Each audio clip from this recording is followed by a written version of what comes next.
Donc, on est maintenant au HMBC. Donc, ce qui m'intéresse là, dans ce cas-là, c'est le NH. Bon, on peut partir de n'importe quel de tout ce qu'on a trouvé, les morceaux. Mais ce qui m'intéresse ici, c'est le NH. Et le NH qui nous voit, donc je vous rappelle, c'est le HV. Donc, la HMBC, on a le carbone ici en fonction des H. On voit les J2 et les J3. Par expérience, généralement, lorsqu'on a un H en azote, on voit surtout les J2, mais c'est pas vraiment important ici parce qu'on a quand même qu'on sache chaud, non? On obtient quand même la même formation. Où on voit que le HV est lié au carbone 13 ici et aussi au 26 qui est ici. Donc, tout à l'heure, on avait vu que l'azote était lié à 13 ou à 8, mais on ne savait pas trop dans quel sens. Comme il voit 13 puis il ne voit pas 8, c'est parce que 13 doit être plus proche. Et il voit aussi 26. Ça donne bien, c'est un carbonyle, puis on a déjà vu que les carbonyles étaient bas en général, soit bas en infrarouge, mais aussi en carbone 13. Donc, ça correspondrait possiblement à un habit. Donc, ça a bien du bon sens. Ce qui est bien aussi, c'est que C26, vous voyez ici, C26, si on regarde ça, il ne voit pas tant d'hydrogène que ça, mais il voit entre autres HH et HJ. Les deux sont sur le même carbone, c'est pas surprenant. S'il en voit un, il voit l'autre aussi. Mais ça, c'est drôlement intéressant parce que ça veut dire que le carbonyle qui est là, il voit les deux hydrogènes qu'on avait déjà assignés à notre grand truc précédemment. Donc, il est juste collé là. Donc, ça marche bien. Donc, ça, c'est parfait. On vient d'avoir à peu près la moitié de nos molécules. Et c'est conséquent aussi avec le déplacement chimique de nos hydrogènes H, HH et HJ.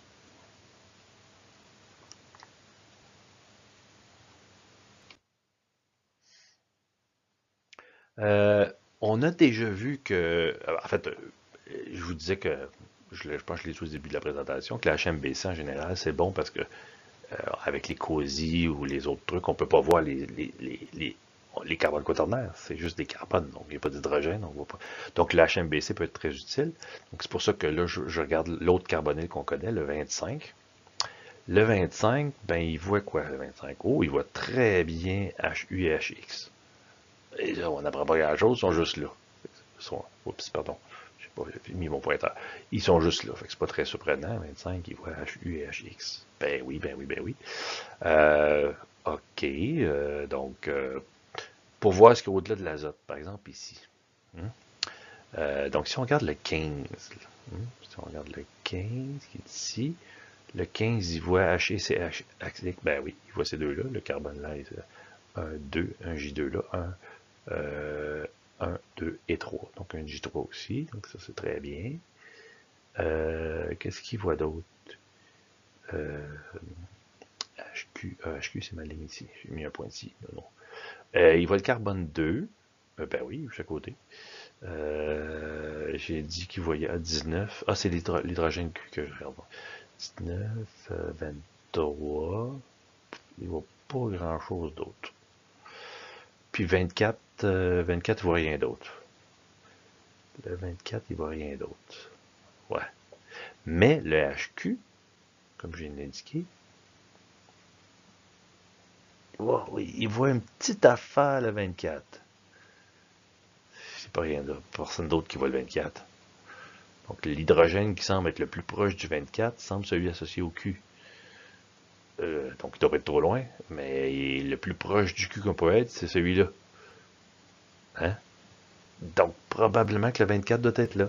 Puis le 24, tu vois rien d'autre. Donc d'autre part, il ne doit pas être d'hydrogène proche non plus. OK, on avance un peu.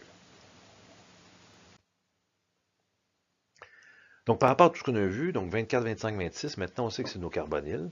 Donc, il nous reste le 27 dans la région qu'on avait mis au-dessus de 165. On savait on pensait au départ qu'on pouvait peut-être avoir 4 carbonyles là-dedans, mais non, il y en a juste 3. Donc, il y en a un qui n'est pas un carbonyle, qui est un intrus. Donc, il doit être une double liaison, mais vraiment très déblindé là, pour que ce soit aussi haut. Donc, le 27, c'est probablement une double liaison. Et pourquoi elle est si déblindée? Ben, il faut se rappeler ce qu'on a déjà vu avant. Le seul qu'on a vu qui avait du bon sens dans nos doubles liaisons, c'est qu'on a un éther d'énol. Et dans l'éther d'énol, on a vu qu'il y en avait un qui pouvait sortir très bas à 90, mais l'autre au-dessus de 150. Donc, c'est pas vraiment lui qui sort à 175. Et comme C27, donc comme on a vu précédemment, puis je l'ai remis ici, là, parce que pour pas avoir retourné sur mon autre acétate, C27, il voit vraiment le W et le HW. Hein? C'est lequel, le HW? C'est celui qui était sur notre éther d'énol. Euh, donc le carbone porteur, qui n'est pas porteur de l'oxygène, pardon. Et il voit aussi HO et H et NM. Ah oui, c'est ceux-là ici, là. HO et HNM, c'est ceux-là ici. Hein? OK. Mais à ce bord-là, il n'y a pas de valence proche.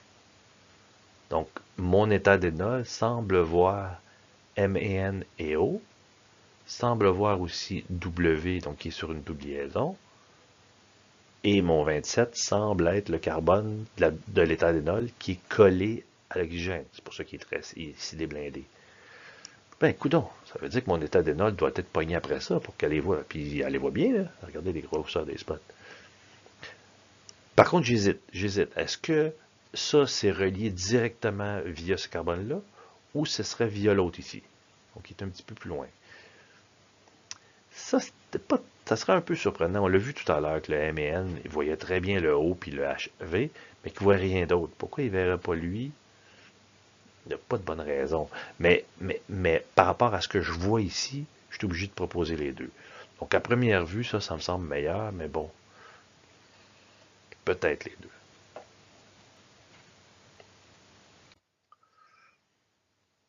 Mais j'ai une autre raison pour penser que ma structure, la meilleure, c'est celle-ci.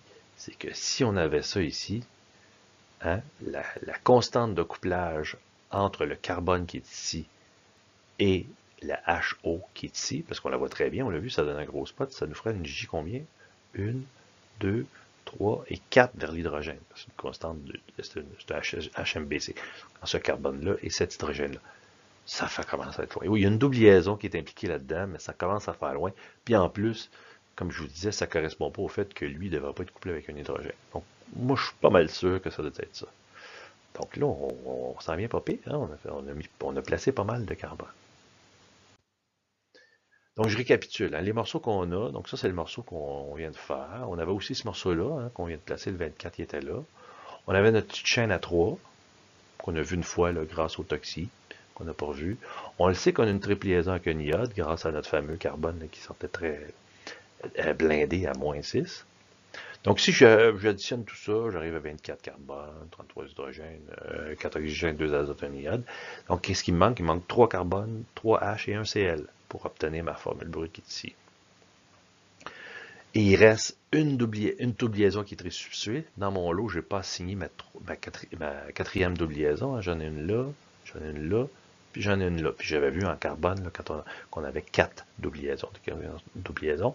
Et les deux seuls carbones que je n'ai pas encore signés qui font partie d'une double liaison, c'est 18T et 22. Il y en a un qui est carbone quaternaire, puis l'autre c'est un CH. Donc, conséquemment, c'est une double liaison qui est resubstituée. Il reste aussi le CSA-K qu'on avait de la misère parce qu'il est pogné dans un moton. Fait qu'en toxi, on ne pouvait pas vraiment voir ce qu'il en était. On ne savait pas trop avec qui il était couplé. Fait qu'on a eu de la misère à y trouver des partners. Donc il nous reste ça. Il nous reste le chlore hein, qu'on n'a pas encore assigné qui est là. Donc 3 chlores, 3 hydrogènes, un carbone et nécessairement une double. Donc on a quand même ces morceaux-là et tous ces morceaux-là. Donc si je regarde juste ceux-là, ces deux-là, et je regarde les déplacements chimiques, 141 et 113, pardon, avec les morceaux qui restent, ben, on se rend compte, si on fait quelques tests là, avec Chemdra, que pour que ça marche, pour avoir ces déplacements chimiques-là, 112 et 141, aussi différents, c'est qu'il faut que je mette le chlore là, ici, pour obtenir ici un 18T qui serait relativement blindé et lui qui est plus déblindé.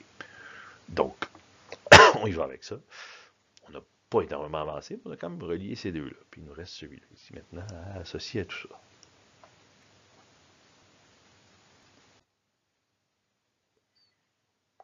Donc je continue la HMBC. On va aller voir tout de suite le 6K, parce que franchement, le 6, on ne sait pas trop. Le toxi ne nous a pas aidé parce qu'il est pris dans un moton.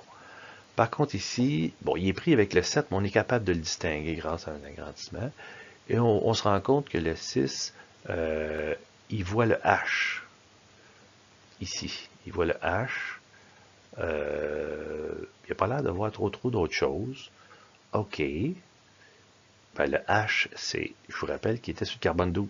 Et de l'autre côté du carbone 12, on avait mis 26 parce qu'il se voyait. Ah, ben, s'il se voit. Donc, le 6, je pourrais le mettre entre les deux. Non. Le 6, il faut que je l'insère. Il faut qu'il soit près du 12. il voit les H là, avec quand même un gros spot là, ici. Donc, OK, ben s'il voit, il faut qu'il soit proche de lui. Mais le problème, c'est que si je me mets là, lui, je vous rappelle que celui-là, ce H-là qui sort ici, on ne le voit pas très bien ici, il sortait en doublet de triplet parce qu'il y avait un CH2 à côté. OK, donc si je mets le 6K là, ça marcherait effectivement.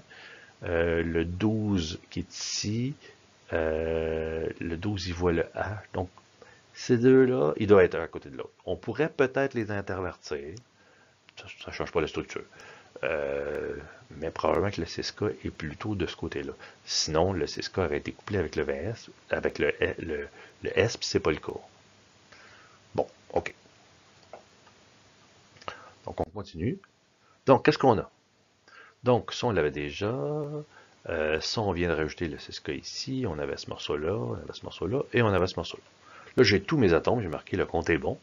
Maintenant, il me reste donc ici une valence, ici deux valences, ici deux valences, ici deux valences, et ici une valence. Il faut que je mette ça dans... Comment je fais ça? Donc, je vais continuer avec la HMBC. Donc, un que je n'ai pas placé encore, c'est la triple liaison. Je ne l'ai pas placé. Et quand je regarde donc le C16, j'ai fait ma ligne ici, le C16, qu'est-ce qu'il croise? Il croise le très fort le L et il croise très fort le D. Donc, il voit très fort le L et le D. Donc, ça, je viens de le faire. Là. On ne l'avait pas encore trouvé. Donc, conséquemment, c'est sûr que le carbone 16, il doit être très près d'eux autres. Et il ne voit pas le I. Hein, il ne voit pas le I. Le I qui est ici. Donc, il n'y a absolument rien. Donc, c'est parce qu'il est loin. Donc, ça confirme qu'il n'est pas lié du côté du I, mais plutôt du côté du L. OK. Et on regarde maintenant le C22. Le C22, c'est celui-là ici. Il voit le T très bien. Il voit le I et il voit EF. Et il voit le D aussi. On ne le voit pas très bien. Il y a ma face en dessous. Mais il voit pas il voit un petit peu le B. OK. Qu'est-ce que ça peut nous dire? Je vous ai mis sur la prochaine. Donc, ce qui est ici, je vous le remets sur ma prochaine page. C'est la même chose, là. Ah, il voit T. Donc, le 22. C'était où le 22? Ah, c'était lui ici, le 22. C'était celui de notre morceau qu'on avait. Le 22, il voit le T. Le T. Ben oui, il voit le T. Il est juste là. Il voit le HI. Ah, c'est ça ici. Et il voit le HF. EF, pardon. Ah, c'est l'autre morceau.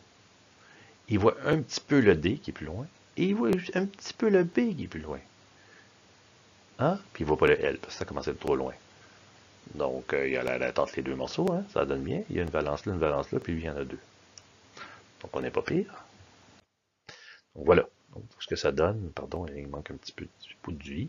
Donc, lui, je l'insère donc entre les deux morceaux qu'il y a là. Ça, je ne sais pas, le H est de quel côté, là, ça je ne peux pas le savoir. Même chose ici, mon état d'énol, est-ce qu'il est 6 ou il est trans? J'ai pas de constante de couplage pour m'aider, donc je ne peux pas le savoir. Donc, ça avance, il me reste pas grand-chose. Qu'est-ce qu'il me reste? Il me reste deux morceaux avec une valence chacun. Donc, il suffit de les réunir ensemble et ça donne ma molécule finale, en fait, parce que j'ai plus de valence. Donc, la seule chose que je ne suis pas certain, c'est ma structure ici et ça ici. Mais je sais que c'est le jamaïcamide F. En fait, une fois qu'on tape la structure, on se rend compte que c'est ça.